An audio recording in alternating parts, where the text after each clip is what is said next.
My apologies here. I'm going to sound a little bit different on today's show.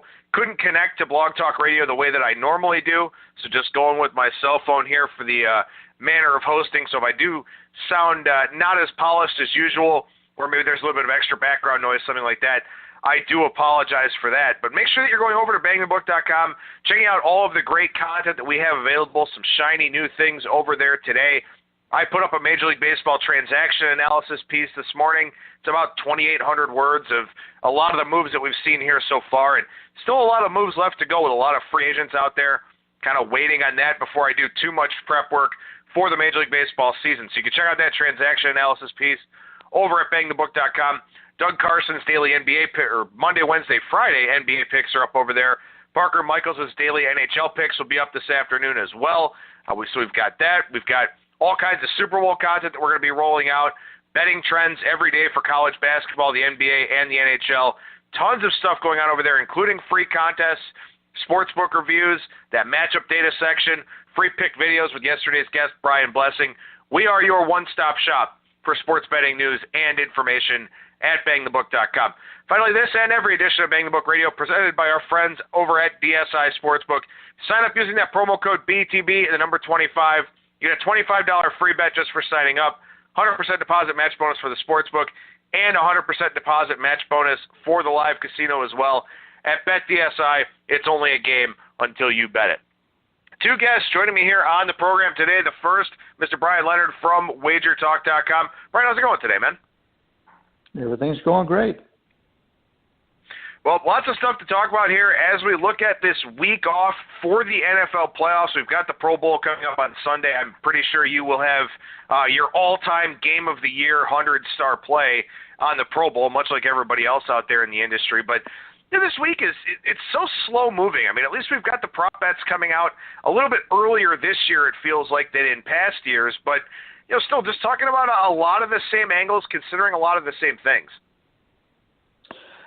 That's funny you mentioned the Pro Bowl. I actually went to the Pro Bowl one time in Hawaii, and only half the people showed up. Nobody really cared. Now they moved it to Orlando, and I've got family down in Orlando. I asked them, I said, you going to the Pro Bowl? And they give me a look like, what's the matter with you? So, not only will I not be having a play on the Pro Bowl, I won't be paying any attention to it, and it's a shame, but what are you going to do? Nobody wants to tackle, and it's a totally different game than it is for the Major League Baseball and even in the NBA a little bit in the All-Star game. All right, so Super Bowl 52 here. We're about 10 days away from the game, and, you know, we're just barely halfway through this bye week here. But, Brian, I've been crowdsourcing opinions on the game. I certainly want to get your thoughts here on the number that we're looking at in the marketplace. Still New England -5. There are a couple of 5.5s out there, Pinnacle and the Greek being two of the sharper offshores that are in the marketplace. They're still sitting at 5.5. Most of the rest of the market at 5 right now. What do you think about this number, first of all? You know, I haven't done anything when it comes to the Super Bowl line. It's a dead number right now. So it started out, there was a couple 6s out there originally. But, you know, your key numbers right there are 6 and 4, and it's sitting right there in between. So I'm not looking to pounce on anything right now. I think the line, chances are it may go down a little bit more. If Gronk is ruled eligible to play, it may go up. His value is probably anywhere from a half a point to a full point. But the public will think it's worth a lot more than that because he's their big star. But if you take a look at the way the Patriots have played without him, they've done very well against the spread without him. They make their adjustments. When you've got the best coach in probably the history of the NFL, you're going to make adjustments with who you have out on the field and who you are playing, the strengths and weaknesses of the opposition. So I kind of like Philadelphia. I think Philadelphia can give them a game.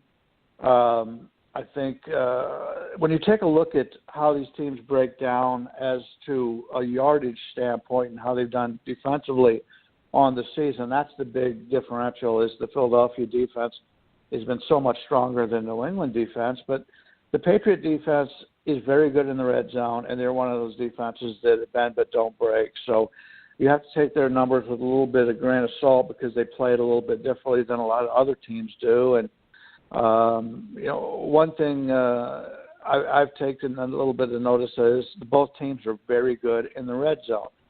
So you may not see as much yardage as you would be, but both teams should be able to turn some of those field goals into touchdowns, which when you get into your props of longest field goal and that kind of thing, and who will score the first touchdown and all that kind of thing, it'll be more of I'm assuming there's going to be more touchdowns in this game than the field goals. Field goals usually set at 3.5. With a juice on the under, I would think that would probably be a pretty good number there. Obviously, you don't have to worry about the weather playing up in Minnesota. So at this point, I'm just trying to get a good idea on how to attack the game, and the props will be far more important to me than the game itself. Well, and that's the hard part, I think, about this game is that you've got this Philadelphia team. You only have 4 real data points for Nick Foles, and only 2 of them have been against playoff teams, and that's here, obviously in the playoffs. You played the Giants and the Raiders during the regular season, and those are both very bad defenses. So you really don't want to take too much out of those games. Then certainly the last game against Dallas, Philadelphia had nothing to play for. Foles started it, didn't play particularly well, gave way to Nate Sudfeld, and that was kind of the end of that. So I think that you've got, I don't want to say necessarily a real high variance game here, but you don't know what you're going to get from Nick Foles. And then you look at the body of work for New England. They played Tennessee, who upset Kansas City. Tennessee, not a great football team. It's really not a surprise that New England handled them. Last week, they really struggled with Jacksonville. And, Tom Brady's been getting hit a little bit more here over the last few weeks. He had to use his leg a little bit more than he's comfortable with in that Jacksonville game. But Philadelphia's not as aggressive defensively as Jacksonville. So you kind of wonder what the plan is there for Philadelphia. Are they just going to sit back in coverage? Are they going to try and pressure Brady a little bit more? What does New England do with Nick Foles? Do they kind of wait back, let him make some mistakes? I think that this is probably, in terms of the Super Bowls that we've had over the last several years, the most challenging one for me to handicap, because I think it's hard not just from a line standpoint, from a prop standpoint as well, because you've got 2 teams loaded with skill players. Gronkowski and Ertz kind of stand out for both teams, but both of them have really good wide receivers and running backs. You've got Brady, who you know what you're going to get. Foles looked really good last week. You kind of wonder, is this the Nick Foles going forward? Was last week an aberration? I guess it's a really, really hard Super Bowl to handicap on all accounts. Yeah, it could be. I think Philadelphia will get more pressure on than you do. They've been able to get pretty good pressure on all season. They're a pretty good sack team, and we already know what Brady, when he struggles against when he gets hit a lot and gets sacked, what's probably going to happen. And it's something that a lot of times you have to take a look at numbers, and I'm a numbers guy. And usually in the Super Bowl, everybody comes in and they play the underdog on the money line, which gives you a lot of value on playing the favorite in the money line. So you can always, if you don't have an opinion on the game, you can always take a look at the favorite on the money line at a cheap money line, or you can take the points with Philadelphia, because the one thing you don't want to do is you don't want to be playing the underdog on the money line, because you're never going to get your full worth out of that. So if you look at Philadelphia, take the points. If you're looking for New England, wait until day of the game and get a nice number on the money line. And that's probably the way I'd look at it. At this point, I doubt if I'll even have a play for my clients. And to be totally honest with you, I've never done that well on my Super Bowl sides. So no need to force a play if I don't have enough information and enough confidence in it. So there's plenty of other ways to tackle this game. No, there definitely are. And I like the point that you brought there, that you do get a little bit of it in the Super, because like you said, people want to play that underdog. So Philadelphia right now, you look at BetOnline, for example, plus 180, Pinnacle plus 95, which means that New England's in the minus 215, minus 220 range. Typically, when you've got a spread of 5.5, you see a money line higher than that. Sometimes you'll see it 240, 250 in that kind of range. So, because of that, I think that you're definitely onto something there. You can look to possibly play Philadelphia plus the points, New England money line. Maybe you kind of middle in that situation. And I think that, in looking at a game like this where you've got 2 very well-coached teams, I don't know if anyone's able to get a whole lot of separation here. And also, let's keep in mind, this number, if it closes 5.5 or higher, It's going to be the highest spread that we've seen in a Super Bowl since 2009. So, we're already into a little bit of uncharted territory. If we get some of that investment on the New England side, whether it's heavy public money or some sharp money that comes back in on the Patriots, we're going to be talking about a spread that's, one of the highest that we've seen in recent Super Bowl history. And I just don't feel like New England or Philadelphia, for that matter, really equipped to run away and hide in this type of game. So, I think that you could also sort of look at it that way in terms of limiting your risk, limiting your exposure a little bit. Philadelphia plus the points, New England money line, and then all those considerations of Brady against this defense, Foles against the Patriots defense. You kind of limit your exposure a little bit. Yeah, you definitely do, and I believe New England, even with all the success they've had, I don't think they've ever won a Super Bowl by more than 6 points. So they haven't been one of those teams to blow out the opposition. And, in fact, last year, obviously, down a ton and then make that big comeback. So the Patriots have had a lot of success in the Super Bowl, but when you break it down, they have not been a dominant team in the Super Bowl, and that always leaves that underdog in that game. And Philadelphia's got the opportunity. You take a look at how they played all season long, regardless of who the quarterback is. Philadelphia is probably the best team in the NFC. We've got the Patriots, the best team in the AFC, and that's the way it's looked all season long. Now, granted, obviously you don't have the same quarterback, but I think a lot of it now is the way Foles has been playing is maybe that drop-off at quarterback isn't as high. One of the guys out here in Las Vegas that rates every single player, Kenny White, I really respect Kenny. And as soon as the quarterback change was announced, he said, this is way too much. He said it should be about a point differential. And, he didn't look good the first 2 games, as you pointed out. But since then, Foles has looked pretty good, and he's had a pretty good career as a backup. And so I think this is the real Foles. I think the way we've seen Philadelphia play in the playoffs is the real team. And once again, they're the underdogs, so they're going to pounce on that once again. And that seems to be their calling card for the playoffs. So we'll have to see how it goes. But, yeah, if I'm going to play it, I'll take Philadelphia with the points or New England on the money line just because it's a good bet at that number.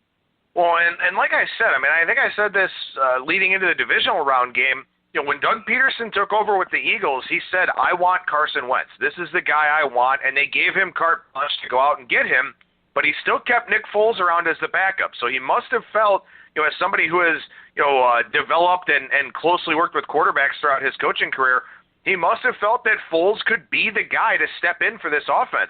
Must have thought he was a good fit for this scheme. Now we get to see, I think he's already been validated in that regard because of how Foles has played in the first 2 playoff games here. But, obviously he could really be validated depending on what happens in Super Bowl 52. So I know you mentioned you're sort of organizing your thoughts in terms of the prop betting market. I want to hear from you on how you sort of do that. What are you doing in terms of compiling information to play these, in terms of seeing where the different sports books open up with their lines? Walk us through, what your process is for getting organized, because there are, 400 some odd props that get posted? Yeah, they will. The Westgate is usually the one that puts up the big pamphlet of it. I believe Thursday night, tomorrow night, they'll be doing it. Got off the texting with another guy to see who's going down, what time we're going down, that kind of thing. It's really the props is where every professional bettor that I know is the one time that they really get together going into the Super Bowl. They discuss a lot of information. They put more work in. There's been times in the past where I've put in 50 hours of work just on the props, and it's frustrating because if the game, there's such a variance in the props too. If the game goes as you feel, you could have a lot of success. But I've learned over the years that basically instead of a lot of people will play the props based on how they think the game is going to go, and for the most part, if you're going to do that, just stick with the game. I don't understand the logic in that a lot of times because you'd have to know exactly how that game is going to be played out. The way I look at it is when it comes to the props, it has nothing to do with how I think the game is going to play out. It has to do with how I think there's value. And you'll have certain, you make a prop and you go through all the the 16 games of the team and the playoff games, and you figure out how many times the kicker kicks the ball out of the end zone or whatever, and then you say, okay, well, how about the other team? How many times do they kick the ball out of the end zone? And then you check at the weather and all that, and then it's going to be different this year because you're playing in a dome. But then you figure out, okay, this is the possibility of how many kicks are going to be in the end zone, and then you could bet that prop. And it's sort of like everything else. It's like Philadelphia. Philadelphia's only had 4 games this year where they've given up a touchdown to the tight end. They've given up 5 all the season. 2 of them were in the same game, I believe, with Kelsey in Kansas City. So you're looking at 25% of the time they've given up a touchdown to the tight end. Well, at this point, we don't know if Gronk is going to play or not, but he's a big part of that New England offense. And when you're playing against New England, you're thinking that they are going to score a touchdown with that, so you have to compare their numbers compared to Philadelphia's numbers and come up with a real number and go from that. And basically that's what you're trying to do. You're trying to set yourself up with every possible prop that's out there. A lot of the ones I've had success with in the past has been cross-sport props. I remember one time when Kobe Bryant was playing, and he was in that streak where everybody was saying that he was shooting too much, so he started being an assist man. This was, I believe, his second last year, and he was getting great assist numbers, and they didn't take that into account for his scoring. So it was his scoring against something else in the football game, and his scoring had been down the last week before the game, and I knew that was going to continue, so I was able to take the opposition, whatever the other thing was, more over the Kobe Bryant points, and that was a nice, easy winner. So you've got to really handicap anything going on. A lot of times everybody will come in and they'll have all their football work done, and then they'll talk about some team's goals or a certain player's points or whatever. So you got to walk around and say, well, this is a guy I know is really good in soccer, so let me ask him how many goals they may score in that game or whatever. And a lot of times you have to take everything home, and you've got homework. You've got to take all the sheets home and try to figure out those other things. But it's you against everybody else is betting it. So the sooner you get it, the better number you're going to have. And it's a lot of work, but it actually pays off very well. And sometimes they make a mistake. And I know there's been times where people have copied the Westgate's numbers, and the Westgate will throw in 1 or 2 numbers that are off just to watch somebody else copy it at a different casino and get hit by it because the other casino doesn't want to do any work. And, believe me, everybody down at the Westgate puts in a ton of work in this, and they do a terrific job. Yeah, they really do. And credit to all of the odds makers out there that are putting these things out. I mean, they are very, very creative in a lot of ways, then also, just do take a lot of work. And one thing here is we'll wrap up the NFL and get to the NBA for a few minutes. One thing that's really interesting, and I heard Cheetah and Matt Lindemann talking about this on VSiN on Friday when they were filling in for Gil Alexander, is that this time around, for the first time, the Vegas Golden Knights have a game on Super Bowl Sunday. Obviously, this is their inaugural season, so the cross-sport prop thing is something that's very, very big. It's something a lot of people like to do. They take on the Washington Capitals, so you've got Alex Ovechkin and some of the big names there with Washington. So that'll be a very popular offering on the board out there in Vegas, I'm sure, with some cross-sport props between the Super Bowl and the Golden Knights game. Yeah, there definitely will be, and with all the excitement for the Knights out here. One of the things I want to talk about before we get into the basketball is if you're betting to make money, and I think most of us do, what you want to do is compare what the sharps are doing as opposed to what the general public are doing.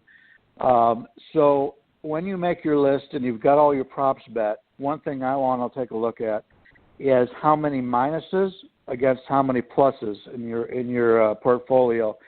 You don't want to play too many pluses because everybody likes to play the will there be an overtime at plus 700, 900? Will there be a safety at plus 700? Will this happen, a non-offensive touchdown?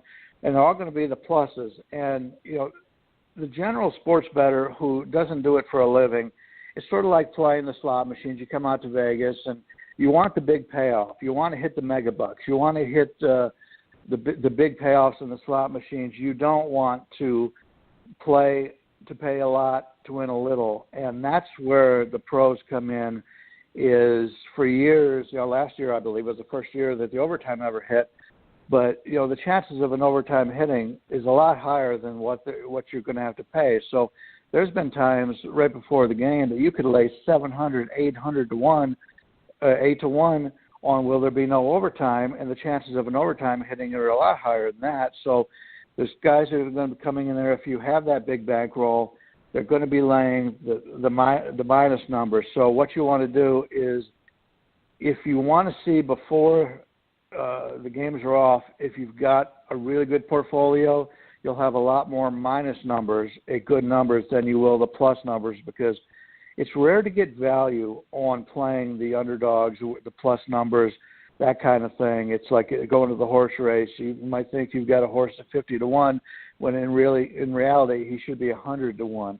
And so you are playing that because you're trying to get the big payoff, but the better chances are if you're betting the favorites in those races. And I'm not a big horse racing guy, but I do know how they make the lines, and they're trying to protect themselves. For example, futures in baseball.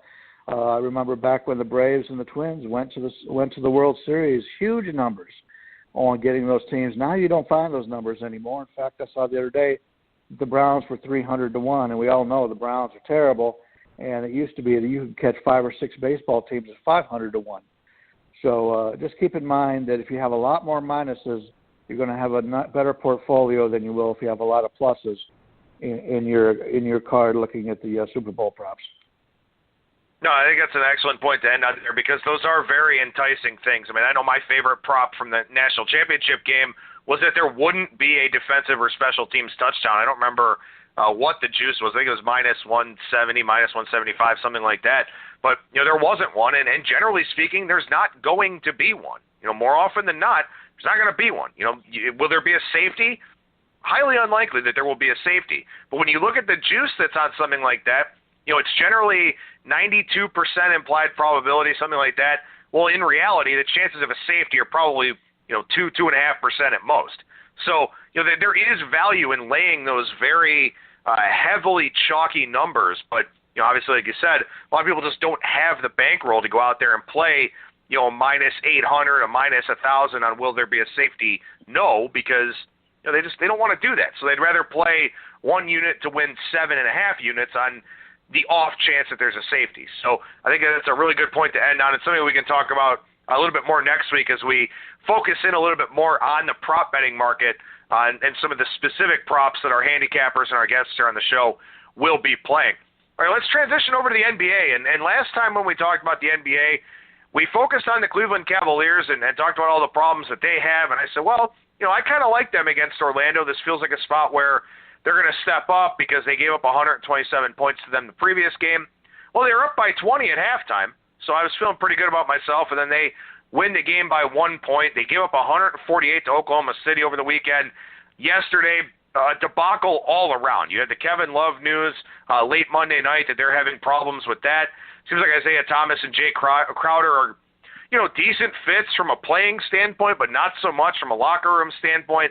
Last night's effort against the Spurs was just deplorable, especially on defense. This team is a disaster right now, Brian. It definitely is, and if you remember, we were against each other in that Orlando game, and I've just seen the Cavs so many times, and everything that I said on the podcast is what has worked out. And J.R. Smith's been playing terribly. He doesn't have that same fire as he has in the past. Same with Thompson. I don't know what's going on with him. These are the guys that you had coming off the bench that were coming out there and they were giving the full efforts. Well, if you watch them play, nobody is giving any full efforts.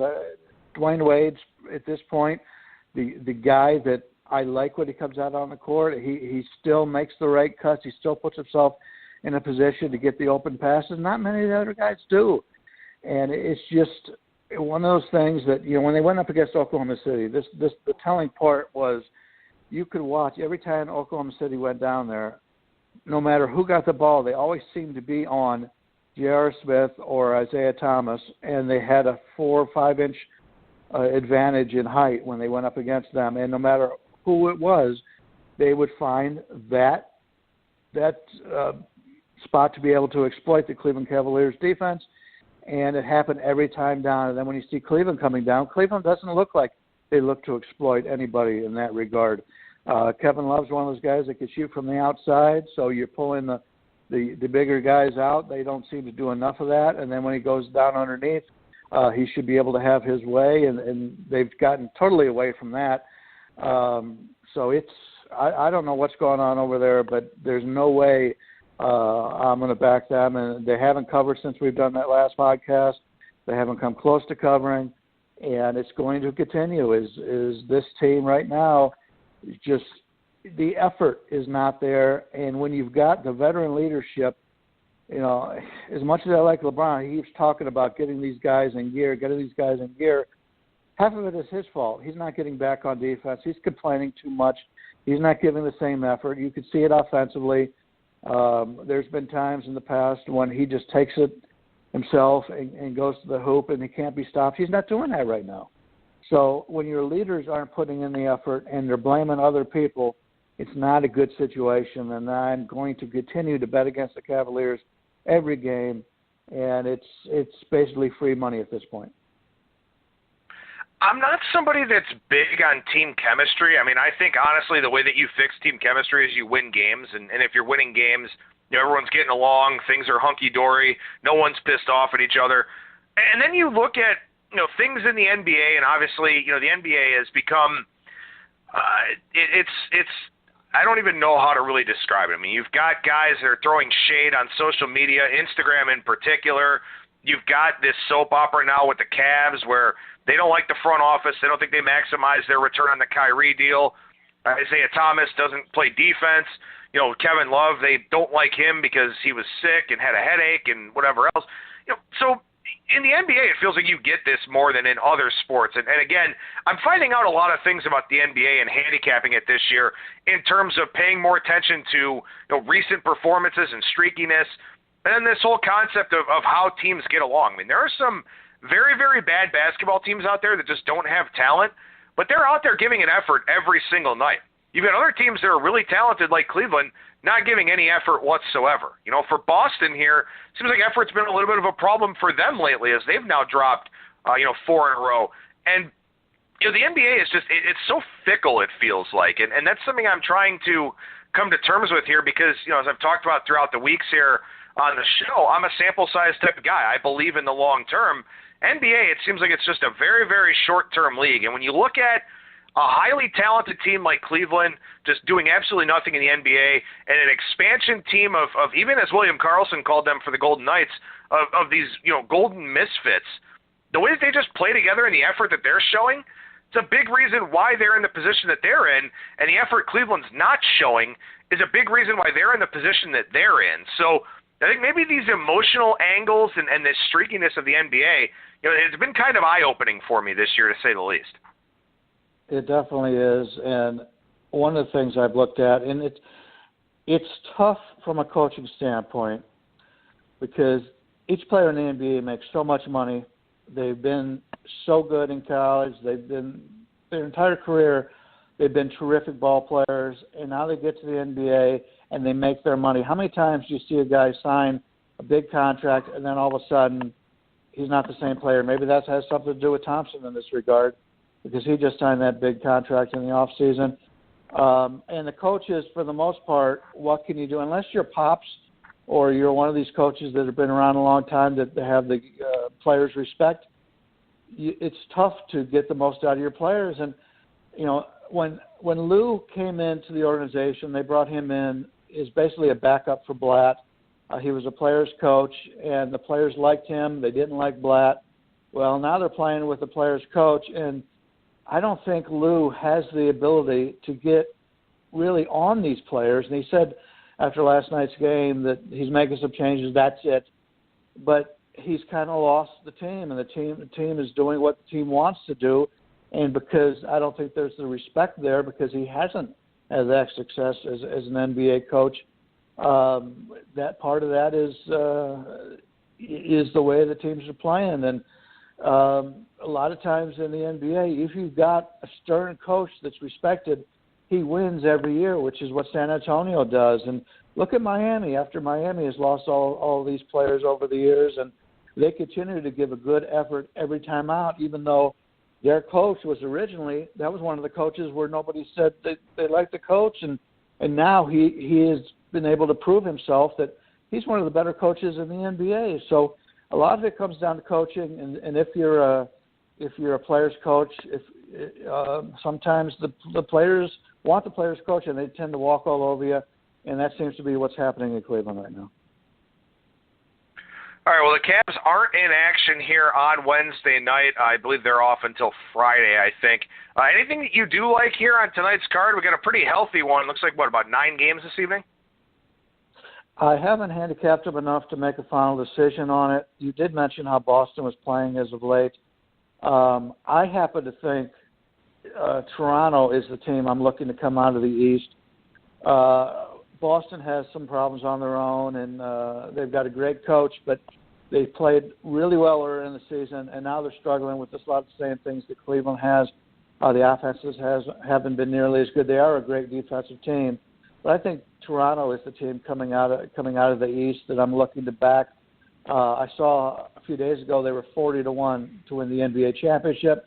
Do I think they're going to beat Golden State? No, but if I can get them at 40-1, I could do some nice hedging when the playoffs start. And I think they're a team that's been in there long enough where they're pretty built towards the playoffs, and they put in their time. But on tonight's card, I haven't really given it a major look as of yet. So at this point, I'm not sure if there's anything I'm going to play at this point. I guess last thing I'll ask you then is, for me, I think this time of the year is really good for betting the NBA because you don't have the All-Star break as a distraction. You don't have the holidays, anything like that.